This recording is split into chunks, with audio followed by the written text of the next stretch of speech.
The air in containment unit 734 was a masterpiece of absence. It carried no dust, no pollen, no memory of the outside world it was meticulously filtered from. It was a sterile, tasteless fluid designed to sustain, not to be noticed. Elian breathed it in and felt nothing. It was the architectural summary of his existence, present, functional, and utterly blank. His room was the same. White walls that curved seamlessly into a white floor, a recessed light panel in the ceiling that mimicked a daylight cycle with cold, blue-white precision. The only texture was the thin, synthetic fiber of his tunic and the faint, rhythmic hum of the nutrient dispenser behind a smooth, featureless panel. He was an organism in a petri dish, observed and maintained. He was not a person. He was an asset. The thought was not bitter. It was simply a fact, like the regulated temperature or the silent slide of the door when a handler arrived. Facts did not require emotion. Emotion was a variable, and the Institute of Somatic Harmony was a place of constants. He sat on the edge of the sleep platform, his spine straight, his hands resting on his knees. The posture was one of many ingrained in him through years of quiet instruction. Compliance was a physical language, a stillness that communicated value. He watched his own reflection in the dark screen of the integrated comms unit. A pale face, eyes the color of a winter sky, hair so light it seemed to absorb the room's sterile glow. He saw a specimen, curated and calm, but inside, in the quiet, unmappable space behind his ribs, something fluttered. A strange, persistent ache that had no name in the Institute's lexicon. It was a longing for texture, for scent, for a reality less perfect, less clean. A longing for chaos. The door hissed open, the sound so familiar it was part of the silence. He did not turn. The protocols dictated he remain facing forward until addressed. The footsteps were different from the handler's soft-soled slippers. These were heavier, measured, the sound of a weighted composite boot on the polymer floor. It was Kale. Elian's stillness deepened, but the fluttering in his chest grew stronger, a frantic bird beating against a glass cage. Kale was his designated security detail for this cycle. A constant, a different kind of constant.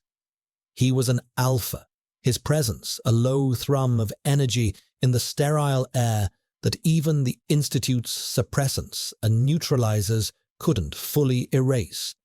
With the others, that energy was a threat, a pressure that made Elian feel small and breakable. With Kale, it was different. It was grounding. It was warm. Kale stopped just inside the threshold, his regulation stance a mirror of Elian's prescribed stillness. He was a silhouette against the brighter light of the corridor, broad-shouldered and solid. He did not speak. He was not supposed to. His function was to observe, to secure, to be a silent, intimidating piece of the room's architecture. But he broke protocol in small, almost imperceptible ways.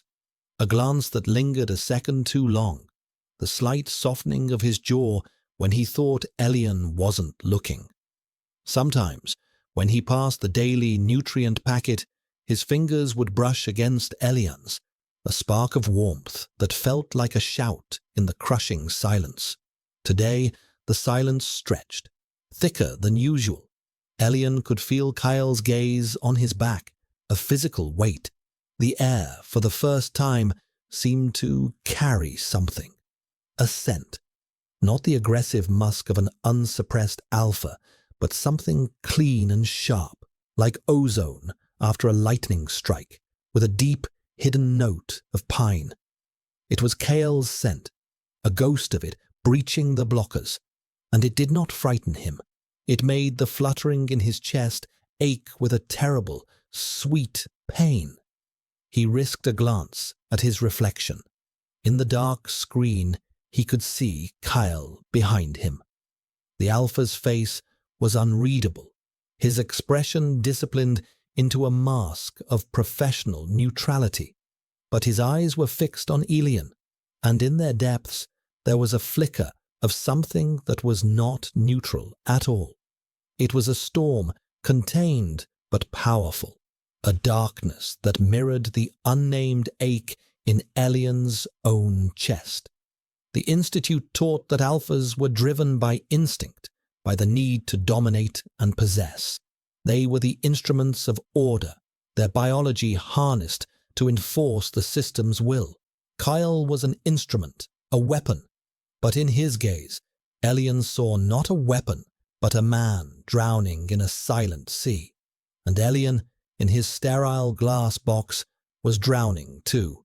They were two separate constants, orbiting each other in a universe of white walls and humming silence, their shared loneliness the only true thing in the room. The comms unit chimed softly, a single, pure tone that cut through the tension. A text-only message bloomed across the screen where their reflections had been. Asset 734. Prepare for somatic compatibility assessment. Sector Gamma, 14 Ga. The words were sterile, clinical. But Elian felt a cold dread seep into his bones, a visceral terror that defied the Institute's conditioning. Somatic compatibility assessment. It was a clean name for a brutal process. He would be presented to a new alpha, a high-value acquisition from an outlying sector, his own biology monitored for a positive response. They would watch him, measure his scent output, his heart rate, his hormonal fluctuations, as this stranger assessed him like livestock. He had been through it before. He remembered the feeling of another alpha's scent, or thick and cloying, pressing in on him, a violation that left him feeling scoured raw for days. He remembered the dead, possessive eyes. This new alpha, they whispered in the corridors, the handlers were never as silent as they thought, was different, unstable, acquired for his aggression, not his discipline. The fluttering in his chest became a frantic, painful spasm. His breath hitched. It was a small sound, almost nothing. But in the silence of the room, it was a shatter. He saw Kyle's reflection flinch. The alpha took a half-step forward, his hand clenching into a fist at his side, an involuntary reaction that was a flagrant breach of protocol. Elian's eyes met Kyle's in the dark screen.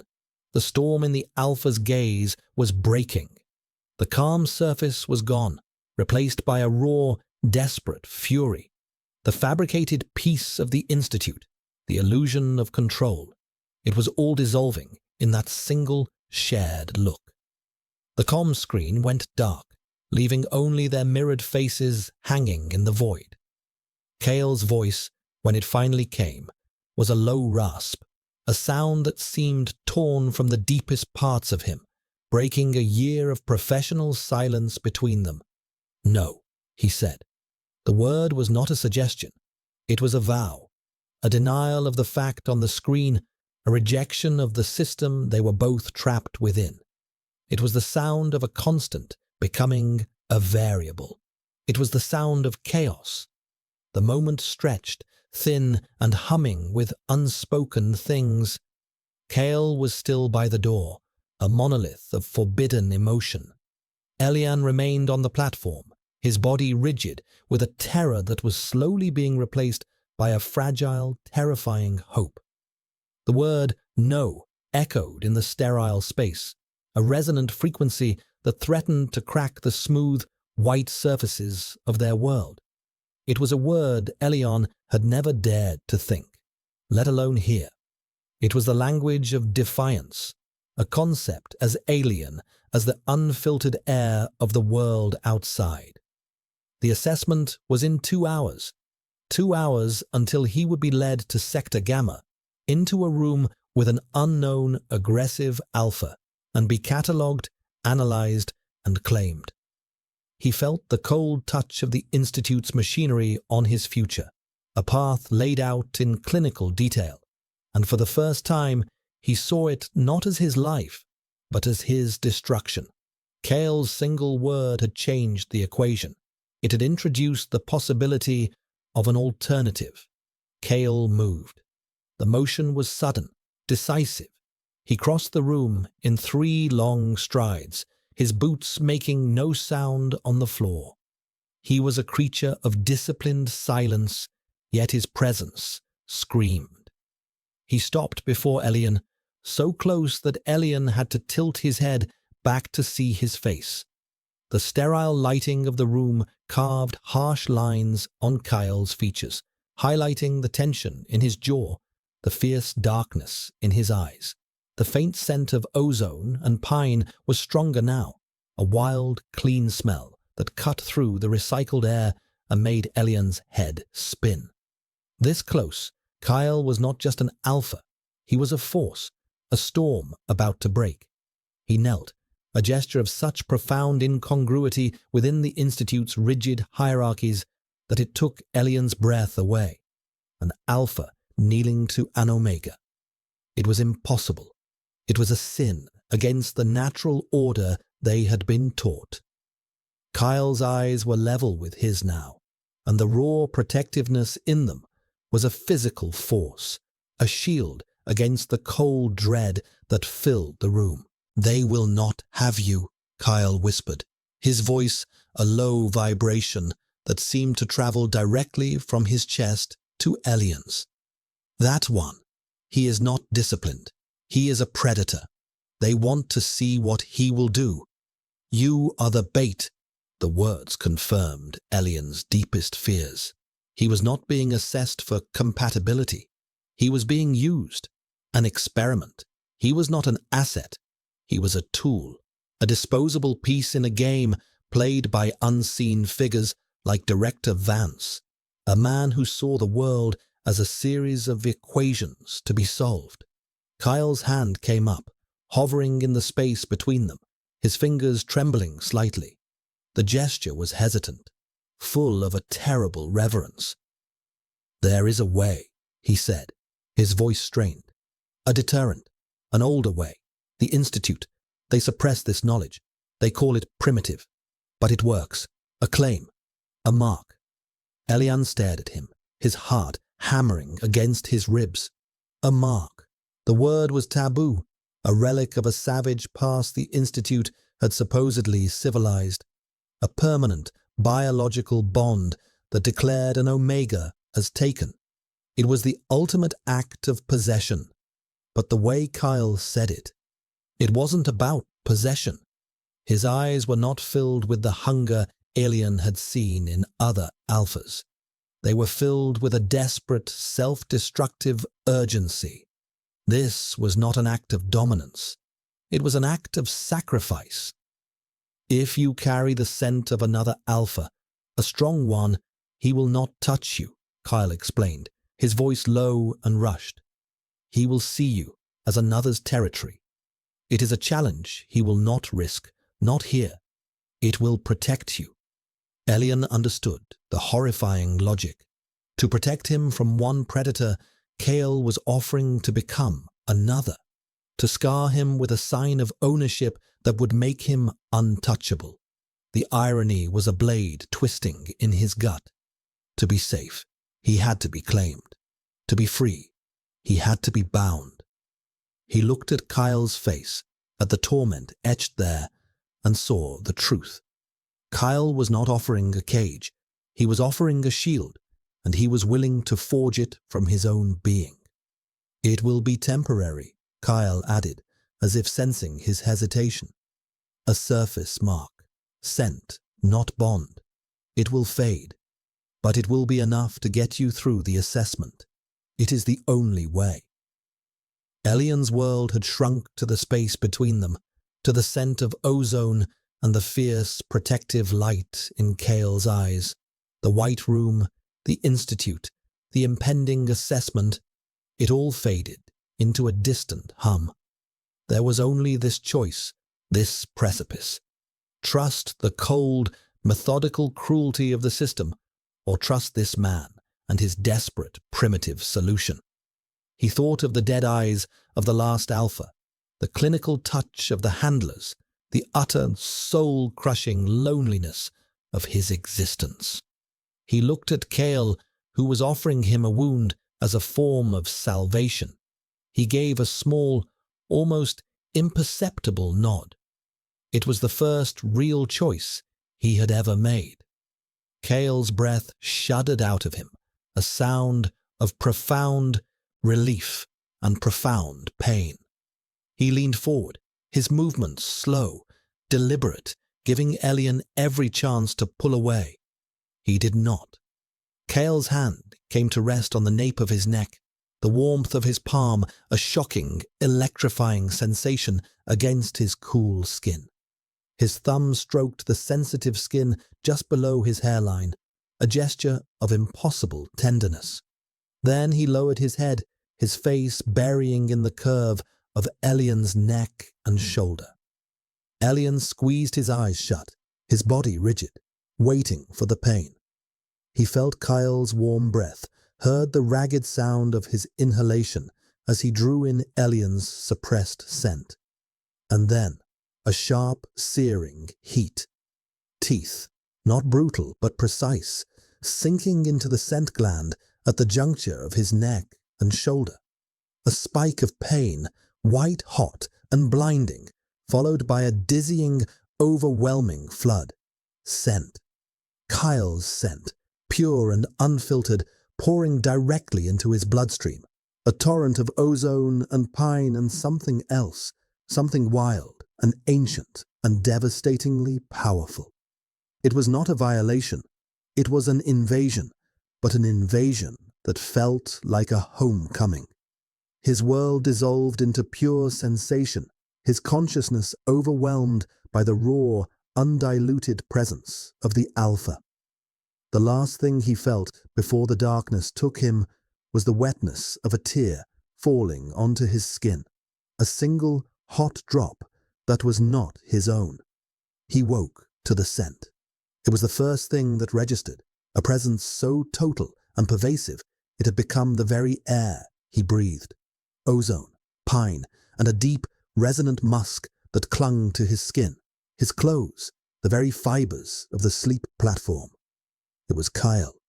It was inside him, a permanent part of his own biological signature now, a foreign flag planted in the heart of his territory. The pain in his neck was a dull, throbbing ache, a constant physical reminder of the act. He lifted a trembling hand to the spot, his fingers brushing against the tender, raised flesh. A mark. He was marked. He felt a wave of nausea and a contradictory, shameful surge of security. He was no longer just Asset 734. He was Kale's. The thought was both a comfort and a terror. He sat up, his movements slow. The room was the same. White, sterile, silent. Kale was gone. The door was sealed, but his presence lingered, an indelible stain on the perfect, clean environment. Elian looked at his reflection in the dark comms screen. He looked the same, pale, slight, contained, but he felt fundamentally altered, as if his very cells had been rewritten. The world outside his skin might be unchanged, but the world within was in chaos. The door hissed open. A handler, Unit 5, a beta with a perpetually neutral expression and cold, efficient hands. She entered with his morning nutrient packet. And she stopped, her head tilted, her nostrils flaring almost imperceptibly. Her gaze, usually fixed on a point just past Elian's shoulder, sharpened, focusing directly on him. On the side of his neck. He didn't need to see the mark to know it was visible, a bruised, angry testament to Kale's trespass. The handler's professional mask twitched. Her own scent, usually a null field of suppressants, spiked with something sharp and acrid. Shock. Fear. He could smell it. Since the marking, his senses felt heightened, raw. The world, once muted, was now a cacophony of smells. Asset 734, the handler said, her voice tight, strained. Your nutrient. She placed the packet on the dispenser slot, her movements jerky, her hand retracting as if burned. She did not approach him. She kept her distance, her eyes wide with a kind of horrified awe. She was looking at him as if he were a loaded weapon. She backed out of the room, her gaze never leaving him. The door slid shut, but Elian knew. The contamination had been noted. The anomaly was registered. The system would react. The minutes ticked by, each one a slow, heavy drumbeat counting down to his assessment. Or perhaps not. Perhaps this brand would save him from that. Another guard arrived to escort him. Not Kale. This was an alpha he didn't know. His face a hard, impassive mask. But as the door opened, the alpha's composure shattered. The moment Elian's scent hit him, his own faint chamomile and rain scent now irrevocably tangled with Kale's dominant territorial musk. The guard froze. A low growl rumbled in his chest, a primitive, involuntary sound. His eyes, cold and professional a second before, flashed with a dangerous, predatory light. It was not deterrence.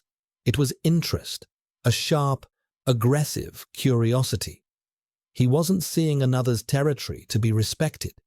He was seeing a prize that had been claimed by a rival, an unknown, powerful alpha who had dared to mark an institute asset. The guard's scent flooded the small room, smelling of burnt metal and aggression. It was a challenge. Elian's blood ran cold. Kyle had been wrong, so terribly, devastatingly wrong. The mark was not a shield. It was a beacon. It was a gauntlet thrown down to every other alpha in the facility. It screamed possession, and in their primitive, instinct-driven minds, possession was something to be tested, to be fought over. The guard took a step toward him, his movements stiff, predatory. Asset 734, he said, but his voice was thick, guttural. It is time. The walk to Sector Gamma was a nightmare. The corridors, usually sterile and empty, felt charged, alive with unseen tension. Every person they passed, handler, technician, guard, reacted. Betas and Omegas would flinch away, their eyes wide. Other alphas would stop dead, their heads snapping toward him, their sense flaring with a mixture of shock, fury, and a dark, consuming interest. He was a spectacle, a walking anomaly. The scent of an unknown, powerful alpha clinging to a high-value omega was not a deterrent. It was a scandal, a mystery, a threat. He could feel their eyes on him, stripping him bare, analyzing the foreign scent that wrapped around him like a shroud. He felt more exposed, more vulnerable than ever before. He was a fox in a hound's den, painted with the scent of a wolf they could not see, and they were all hungry. The protective mark was a target painted on his back, and he was walking, step by methodical step, into the lair of the most dangerous predator in the entire institute. He was left in the observation room, a perfect cube of one-way glass and polished chrome. It was colder than his own unit, the air humming with the energy of advanced monitoring equipment. He sat on the single metal bench, his hands clasped so tightly his knuckles were white. He could feel them watching him from beyond the mirrored walls. Vance, the technicians, and somewhere, Kale, watching the catastrophic failure of his desperate plan unfold. The door on the opposite side of the cube slid open. The new alpha entered. He was huge, larger than any alpha alien had ever seen, his body a terrifying landscape of muscle and scars. His scent hit Elian like a physical blow, acrid smoke, raw meat, and pure, unadulterated aggression. It was a suffocating, nauseating wave of dominance. The alpha, designated X-19, stopped, his eyes, the color of rust, fixing on Elian. He sniffed the air, his lip curling back from his teeth in a silent snarl, and then his eyes widened. He scented it. He scented Kyle. X-19 threw his head back and let out a roar, a sound of pure, primal fury that vibrated through the floor and into Elian's bones. It was not the sound of a creature deterred. It was the sound of a challenger answering a call to war. From his sterile observation deck, Director Vance watched the data streams with an unnerving calm. The readouts from Asset 734's bio-monitors were a chaotic symphony of distress. Heart rate, 180 BPM. Cortisol levels, critical. Scent output, a panicked spike of omega pheromones overlaid with an anomalous, uncatalogued alpha signature of extreme potency. The signature was the most interesting part. It was a contamination, a flaw in the otherwise perfect, closed system of the Institute, a variable he had not accounted for. Vance steepled his fingers, his pale, manicured hands the only point of stillness in a room filled with the frantic clicking of his technicians. He was not angry. Anger was an inefficient emotion. He was intrigued. The plan for X-19 had been simple: to measure the limits of his aggression against a controlled stimulus, Asset 734. The goal was to quantify his potential as a field enforcer, but this new variable had transformed a simple stress test into a far more fascinating experiment. On the main screen, the scene in the observation cube played out in high-definition silence. X-19 was pacing, his massive form radiating a violence so palpable it seemed to press against the reinforced glass. He was not focused on the Omega as a potential mate, but as a territory. The unidentified alpha scent on Elian had triggered not a mating instinct, but a territorial one. It was a direct challenge to his dominance. "Log the reaction," Vance said, his voice quiet, but carrying absolute authority. X-19 is interpreting the foreign signature as a direct threat from a rival alpha of comparable or superior strength. Note the hesitation. He is aggressive, but not suicidal. His gaze shifted to a secondary screen displaying security footage from the central corridors. He replayed the moment Asset 734 had been escorted to Sector Gamma. He watched the reactions of the other alphas on staff. The same pattern: initial shock, followed by aggression, territorial posturing, and a predatory focus on the Omega. Kyle's plan, if it could be called something so sophisticated, had been a catastrophic miscalculation based on a primitive, romanticized notion of alpha dynamics. A mark of this nature was not a shield. It was an announcement of value. It had elevated Asset 734 from a compliant, high-grade Omega to a contested prize. It had made him infinitely more desirable and infinitely more endangered. Isolate all security personnel who had contact with Asset 734 in the last 12 hours, Vance instructed, his eyes never leaving the screens. Run a full biometric and pheromonal scan on each of them. Cross-reference with the anomalous signature. The source of the contamination is within my facility. I want a name. He zoomed in on the footage of Elian's escort. He saw the subtle shift in the guard Kale's posture as he watched Elian being led away by another. A tension in the shoulders, a clenching of the jaw. Barely perceptible, but to Vance's trained eye, it was a confession. Kyle, Security Officer 8, designation Alpha, impeccable record, high-efficiency ratings, a model of disciplined loyalty. It was a fascinating deviation. What could motivate such a reckless, emotional act? Protectiveness? Possession? It was illogical. It was beautifully, dangerously human. This was no longer a simple breach of protocol. It was a systemic infection, an idea. The idea that an individual's instinct could supersede the will of the collective. It was a virus more dangerous than any biological contaminant. He had to excise it, of course. But first, he would study it. He would understand it. He would dismantle it piece by piece until he held its core components in his hand. He watched Elian on the screen.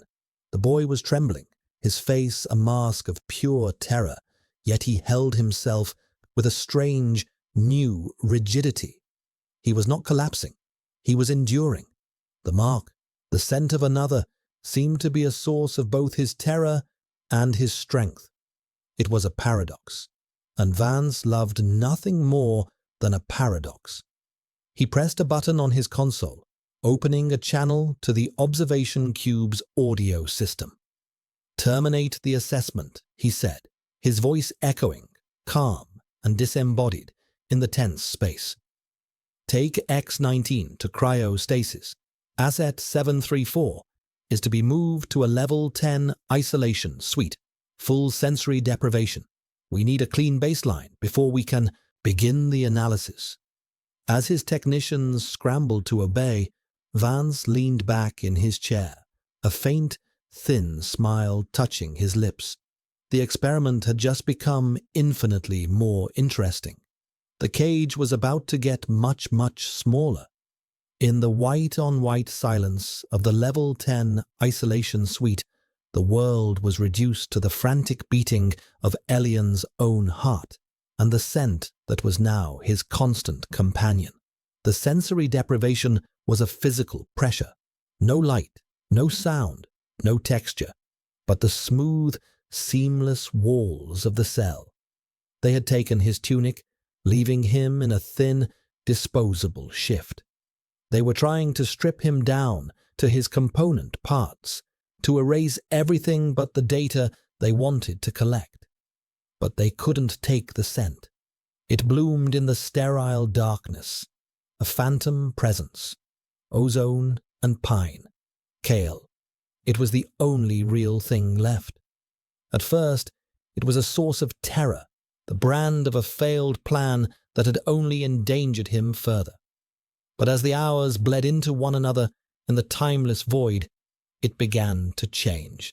The scent was a memory, the memory of a choice, the memory of a desperate protective act in a world that offered no protection. It was an anchor in the nothingness. He curled into a ball on the floor, the polymer cool against his skin. He wrapped his arms around himself, burying his face in the crook of his own arm, and inhaled. He could smell kale on his own skin. It was a strange, intimate form of company. He was alone, but not alone. He was marked. He was claimed. And in the terrifying, crushing isolation of the suite, the idea of being claimed no longer felt like a prison. It felt like a promise that he was not forgotten, a promise that he belonged to someone, even if that belonging had brought him to this new, deeper hell. The Institute wanted to unmake him, to study the foreign signature and then erase it. He knew that with a certainty that was as cold as the floor beneath him. They would see the mark not as a bond, but as a disease, and they would cure him. The thought sent a tremor of fear through him, but it was followed by a flicker of something else. Defiance, a small, hard ember glowing in the ruins of his fear. This mark was his. It was Kale's. It was the only thing he had ever been given that was not part of the Institute's grand design, and he would not let them take it. He thought of Kale. He tried to picture his face in the darkness, the storm in his eyes, the tension in his jaw. He wondered where he was. Was he in a cell like this one? Was he being punished for his transgression? A sharp, stabbing pain lanced through his chest, an ache that had nothing to do with his own fear. It was an echo of someone else's. Guilt, desperation. He gasped, pressing a hand to his sternum. The feeling was so clear, so vivid. It was as if it were his own, yet he knew it was not. It was Kale. The mark. It was more than just scent. It was a wire, a thin, vibrating thread stretched between them through the walls and corridors of the Institute. He could feel him, faintly, like a distant radio signal, but it was there. He focused on the feeling, pushing past his own panic. He reached out with his mind, with the raw, nameless ache in his soul, and sent a single, silent message down that fragile wire. I am here. I am not broken. He didn't know if Kyle could feel it. He didn't know if he was imagining the entire thing. But the simple act of reaching, of trying to connect, was an act of rebellion. In a place designed to isolate, he had found a connection. In a system designed to control, he had found a secret language. The ember of defiance inside him glowed a little brighter. He was not just an asset. He was not just an experiment. He was alien, and he was not alone. Director Vance's office was a study in minimalist control. A single black desk, a chair, and a wall that was a seamless display screen currently showing a cascading waterfall of biometric data. Alien's data. Vance observed the sharp, anomalous spike in neurological activity, a synchronized pattern of alpha and theta waves that was highly unusual for a subject in sensory deprivation. He cross-referenced it with the live feed from Kale's detention cell, and there it was, a faint but perfect mirror of the same pattern, a resonance. Fascinating. The mark was not merely chemical, it was neurological, a form of spontaneous low-level telepathy, a psychic bond forged through a primitive biological ritual. Kale's desperate act had not just broken protocol, it had unlocked a biological potential the Institute had only theorized about. He had inadvertently created something new, something powerful, something that needed to be understood before it was dismantled. "Bring me asset 734, Vance said, into his desk comm, his voice betraying no emotion. He folded his hands and waited. He would not ask about feelings. He would not ask about motives. He would talk about data. He would talk about the beautiful, chaotic, and ultimately controllable patterns of this new, unexpected variable. The door slid open, revealing two handlers, and between them, Elian. He was pale, dressed again in the simple white tunic, but he stood straighter than Vance had ever seen him. His eyes, once clouded with a kind of passive despair, were now clear and sharp. They met Vance's gaze without flinching. There was fear in them, yes, but it was overshadowed by a cold, hard resolve. The change was remarkable. "Asset 734, Vance began, his tone mild, conversational. "Your recent biological readings are anomalous. There appears to be a connection, a feedback loop between your neurological state and that of Officer Kale. We would like to understand its mechanism." Elian said nothing. His silence was different now. It was not the silence of compliance. It was the silence of refusal. It was a wall. Vance felt a flicker of something akin to admiration. The boy was learning. "Your cooperation would be beneficial," Vance continued smoothly. "This unauthorized bond is unstable, a contamination. It poses a significant risk to your psychological and physiological well-being. We have developed a procedure to cleanse the signature, to restore you to your optimal state." He paused, letting the clinical, threatening words hang in the air. However, your refusal to identify the source of the mark complicates matters. We know it was Officer Kale. His confession would simplify the process. Your confession would also be helpful.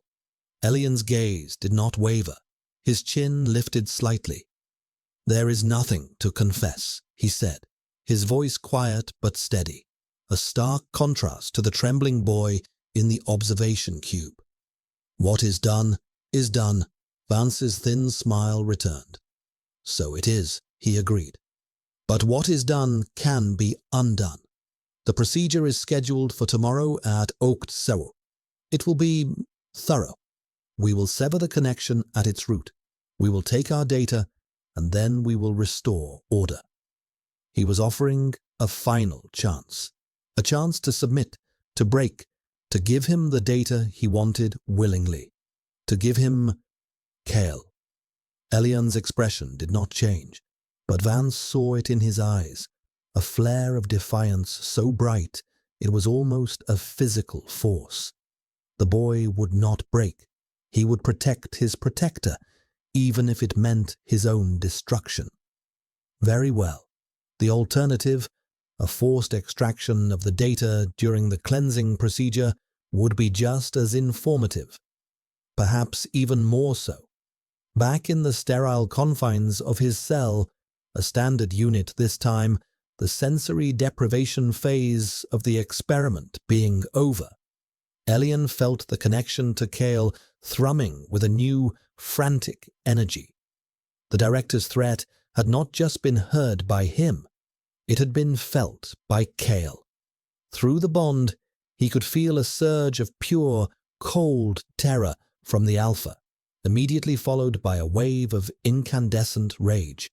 It was a rage directed not at Elian, but at Vance, at the Institute, at the cage that held them both.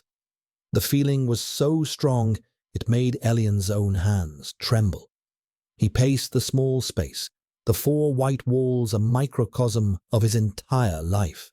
But the cage felt different now. Before, it had been his entire world. Now, he knew there was something outside of it. A person, a connection, a reason to fight. Vance had spoken of cleansing, of severing, of restoring him. He would be returned to his blank state, the mark erased, the memory of Kyle's touch scoured from his neurology. He would be an empty vessel once more. The thought was more terrifying than any threat of physical pain. They were not trying to heal him. They were trying to kill the part of him that had just begun to live. A new feeling bled through the bond from Kale.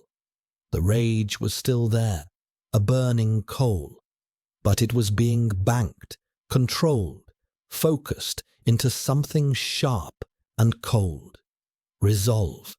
A plan was forming.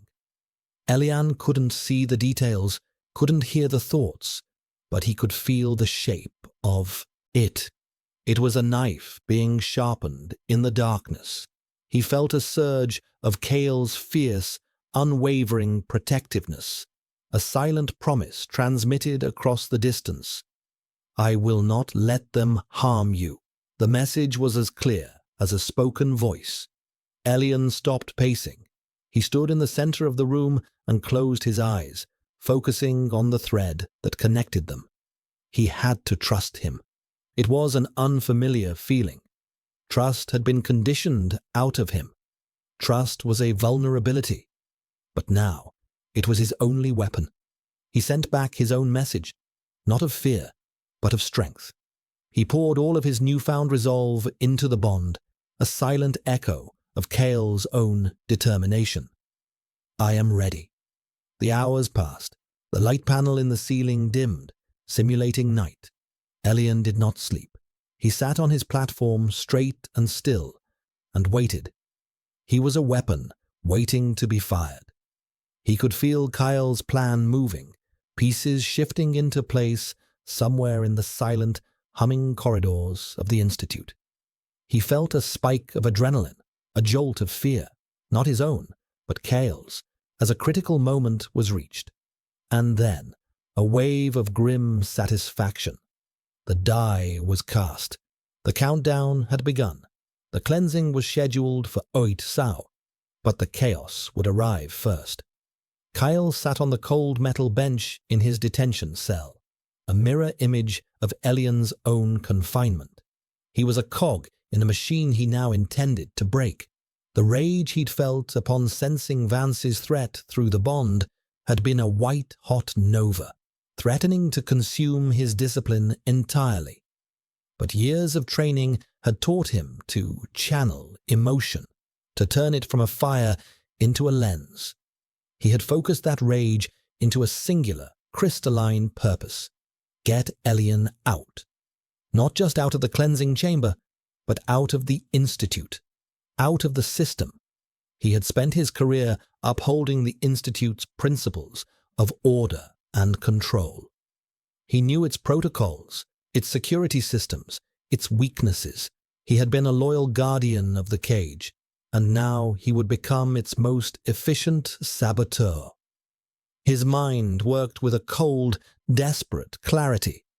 He mapped the facility in his head, tracing power conduits, ventilation shafts, guard patrol routes. He had one advantage: the system did not yet know the full nature of the bond. They saw it as a passive anomaly to be studied. They didn't realize it was an active two-way communication channel, a private network inside their secure facility.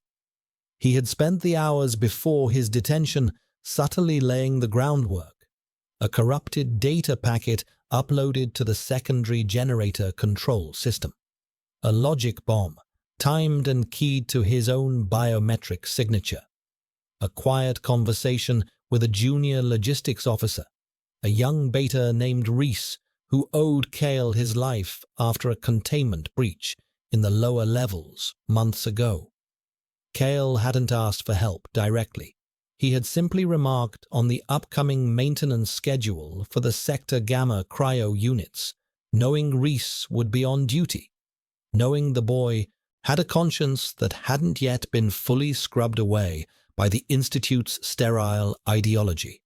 It was a gamble, all of it, a cascade of low-probability events that had to align perfectly. But it was the only path he could see. Through the bond, he felt Elian's fear, but beneath it, a new, resilient strength. The boy's quiet message, "I am ready," had solidified Kale's resolve. He was not just saving a victim. He was liberating a partner. He began to send instructions through the bond, not as words, but as impulses, feelings, and images. Wait how, the cleansing, the moment they move you, that is the trigger. He sent a feeling of a sudden, deep vibration, a power failure, darkness, confusion. He sent an image, the emergency release panel on the wall of Elian's cell, a small, almost invisible seam near the floor. Push, hard. He felt Elian's acknowledgement, a wave of focused, trusting calm. It was the most profound act of faith Kale had ever experienced. This boy, who had been taught to trust nothing, was placing his entire existence in Kale's hands, guided only by feelings transmitted through a bond that was supposed to be his damnation. The irony was not lost on him. The system of order had bred the perfect seed of chaos.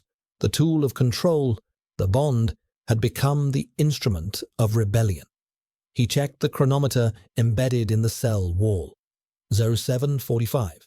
The time was approaching. He stood up, stretching his muscles, preparing his body for what was to come. He was an alpha.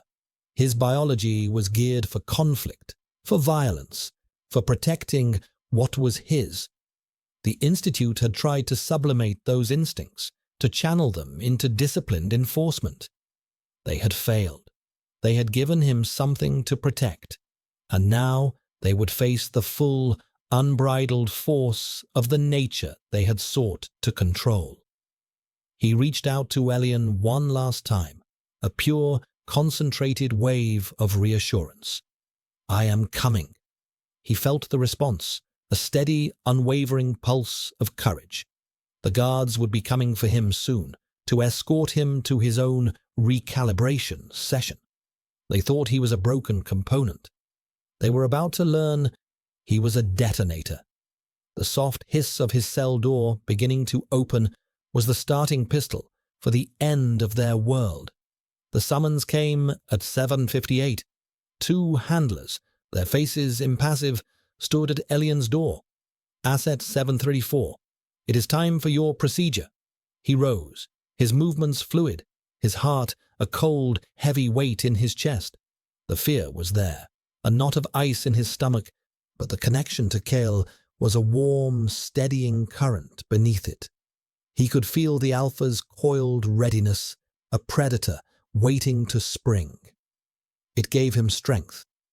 He walked between the handlers, down the familiar white corridors that had been the boundaries of his entire life. He was walking toward his unmaking, but it felt like he was walking toward his birth. As they rounded a corner, he saw it, the heavy, reinforced door of the bio-meditation wing. The place they would cleanse him. The chronometer on the wall read "Jowait Jow Du Vow." The world plunged into absolute darkness. The clean white lights of the corridor vanished, replaced by an impenetrable black. Simultaneously, a deep, shuddering groan vibrated through the floor as the primary power grid failed.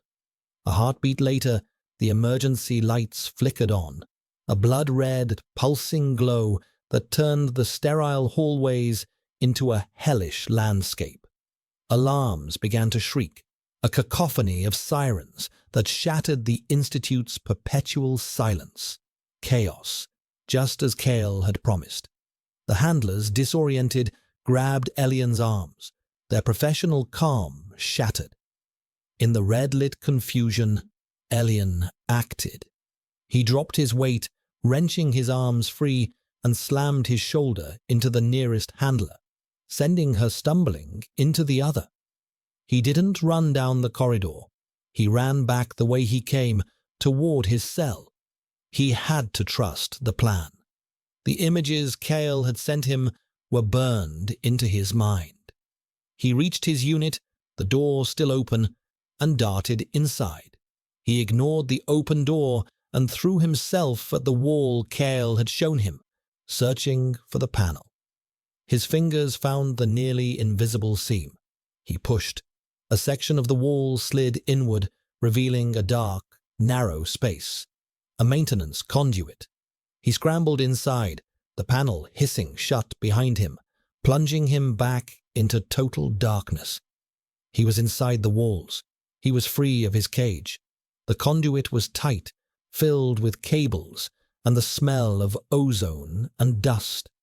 He could hear the shouts of guards, the pounding of boots in the corridor outside. He was terrified, but the bond was a live wire in his mind, humming with Kyle's fierce, triumphant energy. Move. Down. Now. He followed the feeling, crawling downward through the cramped, dark space. The sounds of the lockdown grew more distant. He was moving through the Institute's secret circulatory system, a ghost in the machine. He could feel Kale moving too, a blur of violent, focused action. He felt a jolt of pain, Kyle's, not his, as the Alpha fought his way through the guards. It was followed by a surge of adrenaline and victory. Kale was free. He was coming. Elian emerged from the conduit into a sub-level maintenance corridor, a place of exposed pipes and humming machinery lit only by the red emergency strobes. The air was thick with the smell of hot metal and electricity. And then he scented it. Beneath the mechanical smells, the clean, sharp scent of pine and lightning. Kale. He appeared at the far end of the corridor, a silhouette against the pulsing red light. He had shed his uniform jacket and was bruised, his knuckles bloody. But he moved with a fluid, lethal grace. He was no longer a god. He was a force of nature. Their eyes met across the dim, chaotic space. The world seemed to slow down, the wail of the alarms fading to a dull hum. In that moment, there was only the two of them, the two poles of a bond that had just ripped a hole in their universe. Kale crossed the distance in a few long strides and pulled Elian into his arms. The contact was electric, a grounding force in the swirling chaos. For the first time, there were no walls, no protocols, no observers.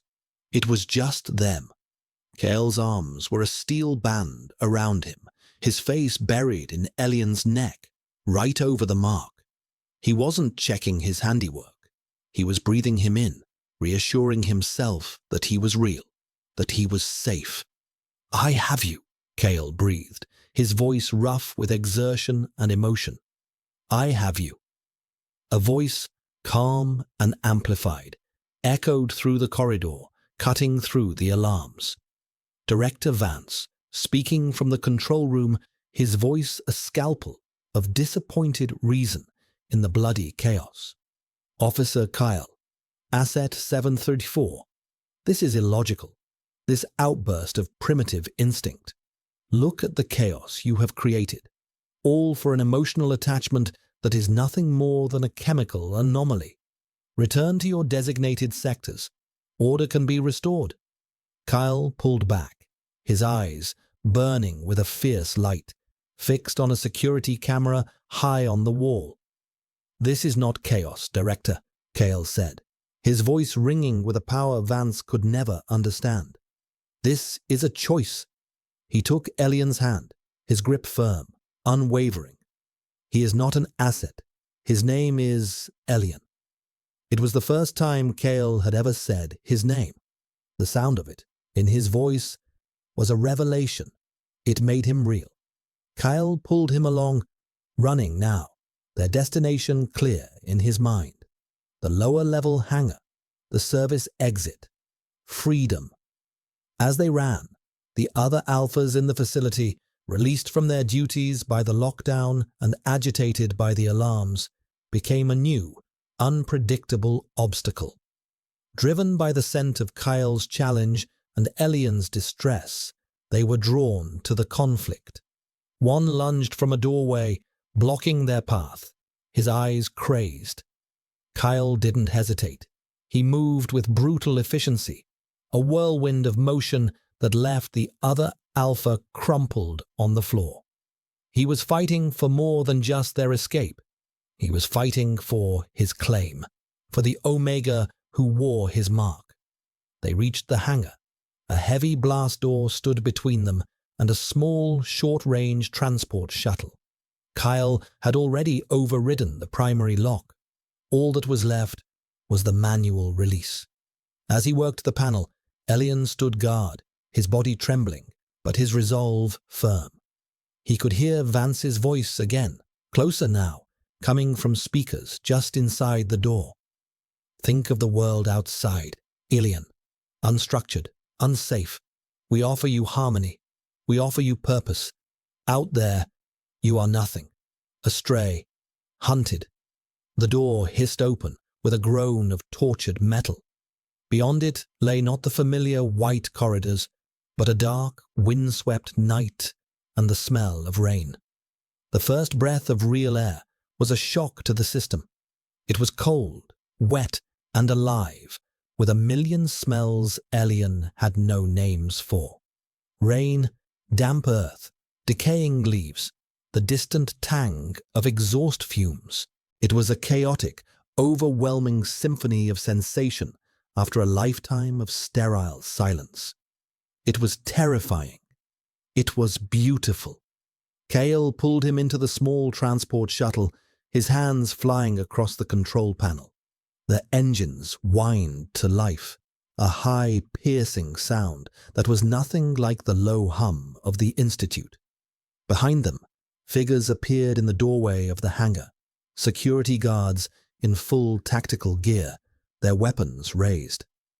"They offer a cage "And call it purpose," Kyle said, his eyes fixed on the controls, but his words were for Elian. "I offer you a chance. That is all. The rest we make ourselves." The shuttle lifted from the ground, the force of its ascent pressing Elian back into his seat. He looked out the viewport as they rose, watching the Institute shrink below them, a pristine, white, geometric scar on the dark, living landscape. It looked small, insignificant. They flew into the clouds, the red and blue lights of the pursuing security craft flashing far below them before being swallowed by the rain. The alarms of the Institute faded, replaced by the rhythmic drumming of rain against the shuttle's canopy and the steady hum of its engine. The chaos of the escape gave way to a profound, shared silence. Elian looked at Kale. The Alpha's face, illuminated by the green glow of the instrument panel, was etched with exhaustion, but his eyes held a steady, determined light. The storm in them was gone, replaced by a deep, quiet calm. He had made his choice, and he would live with it. Elian reached out, his hand hesitating for a moment before resting on Kale's arm. The contact was a simple, grounding thing. Kale glanced at him, his expression softening. He reached over and took Elian's hand, his fingers lacing with his. The bond between them, once a source of terror and then a secret weapon, was now something else entirely. It was a quiet current of shared feeling in the small, safe space of the cockpit. He could feel Kyle's bone-deep weariness, his relief, his fierce, unwavering affection. And through the bond, Kale could feel a fragile, blossoming hope and a gratitude so immense it had no words. They were fugitives. They had no destination, no allies, no resources beyond the stolen shuttle and the clothes on their backs. The world Vance had warned him about, unstructured, unsafe, waited for them outside the rain-streaked canopy. But Vance had been wrong. He was not nothing. He was Elian, and he was not astray. He was with Kyle. The mark on his neck, which had been a desperate shield and then a dangerous beacon, was now simply a fact, a part of him, a symbol of the moment his life had fractured and begun anew. It no longer smelled of just Kale. It smelled of them, of ozone and pine and rain and chamomile, a complex, unique signature of their shared rebellion. The shuttle broke through the cloud cover. The rain stopped. Below them, a sprawling, glittering carpet of city lights stretched to the horizon.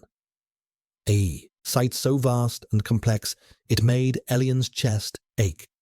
Above, the sky was a black velvet canvas, punctured by the cold, distant light of 1,000 stars he had only ever seen on a viewscreen. He was small, a tiny, insignificant creature in a vast, unknown world. But he was not alone. He squeezed Kale's hand, and the Alpha squeezed back. They were free. And for the first time in his life, Elian felt the quiet, terrifying, and exhilarating possibility of a future that had not been written for him.